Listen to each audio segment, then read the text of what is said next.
बै किशोर सुषमा सदन श्याम गौर सुखधाम अंग अंग पर वरिहाई कोटि कोटि सतकाम।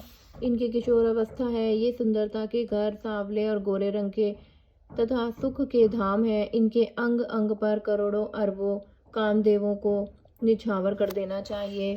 कहूँ सखी असको तनुधारी जो न मोह यह रूप निहारी। को सप्रेम बोली मृदुबानी जो मैं सुना तो सुनहु से आनी। हे सखी भला कहो तो ऐसा कौन शरीरधारी होगा जो इस रूप को देखकर मोहित ना हो जाए, अर्थात यह रूप जड़ चेतन सबको मोहित करने वाला है। तब कोई दूसरी सखी प्रेम सहित कोमल वाणी से बोली, हे सयानी मैंने जो सुना है उसे सुनो। ए दो दशरथ के ठोटा बाल मराल नहीं के कल जोटा। मुनि कौशिक मख के रखवारे जिन्हें रन अजिर निशाचर मारे।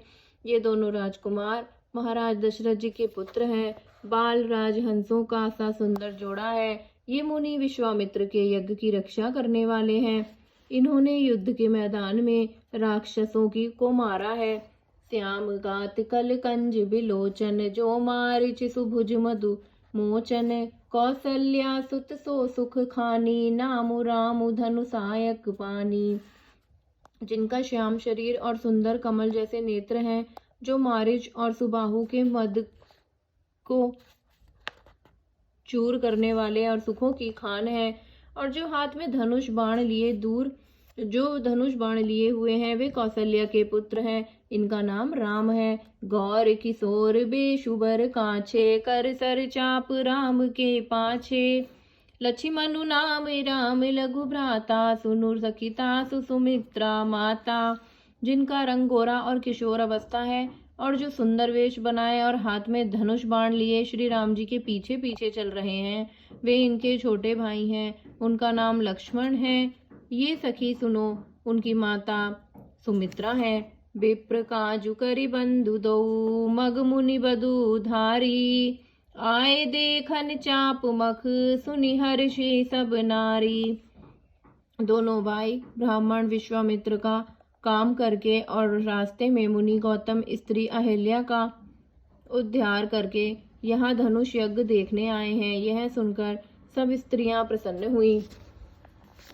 देखी राम छवि कऊ कही जोगी जान कही यह बरु अहि। जो सखी इंद्रनि देख नर नाहु पन परिहरि हटि करई विबाहु। श्री रामचंद्र जी की छवि देखकर कोई एक दूसरी सखी कहने लगी, यह वर जानकी के योग्य हैं। हे सखी, यदि कहीं राजा इन्हें देख ले तो प्रतिज्ञा छोड़कर हठ पूर्वक इन्हीं से विवाह कर देगा। कऊ कह ए भूपति पहिचाने मुनि समेत सादर सन माने। सखी परंतु पनुरऊ ना तजई विधि हस बस हटि अविवेक ही भजई। किसी ने कहा कि राजा ने इन्हें पहचान लिया है और मुनि के सहित इनका आदर पूर्वक सम्मान किया है, परंतु हे सखी राजा अपना प्रण नहीं छोड़ता। वह होनहार के वशीभूत होकर हठ पूर्वक अविवेक का ही आश्रय लिए हुए हैं। प्रण पर अड़े रहने की मूर्खता नहीं छोड़ता। कऊ कह जऊँ भल अहै विधाता सब कह सुनऊ उचित फल दाता। तो जान की मिलही बरु एहू नाहिन आल इहा संदेहू। कोई कहती है कि यदि विधाता भले हैं और सुना जाता है कि वे सबको उचित फल देते हैं, तो जानकी जी को यही वर मिलेगा। हे सखी, इसमें संदेह नहीं है। जो विधि बस अस बने संजोगु तो कृत कृत्य होई सब लोगु। सखी हमरे आरती अति ताते कब हुक ए आ वही एहि नाते। जो देव योग से ऐसा संयोग बन जाए तो हम सब लोग कृतार्थ हो जाएं। हे सखी, मेरे तो इसी से इतनी अधिक आतुरता हो रही है कि इसी नाते कभी ये यहाँ आएंगे। ना हित हम कहु सुनऊ सखी इन कर दसरनु दूरी।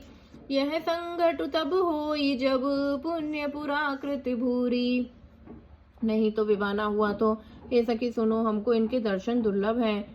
यह संयोग तभी हो सकता है जब हमारे पूर्व जन्मों के बहुत पुण्य हो। बोली अपर कहूँ सखिनी का एहि बिहाय अति हित सब का। कऊ कह शंकर चाप कठोरा, ए श्यामल मृदुगात किशोरा। दूसरी ने कहा कि हे सखी, तुमने बहुत अच्छा कहा, इस विवाह से सभी का परम हित है। किसी ने किसी से कहा, शंकर जी का धनुष कठोर है और ये सांवले राजकुमार कोमल शरीर के बालक हैं। सब असमंजस अहै सयानी, यह सुनी अपर कहई मृदुबानी।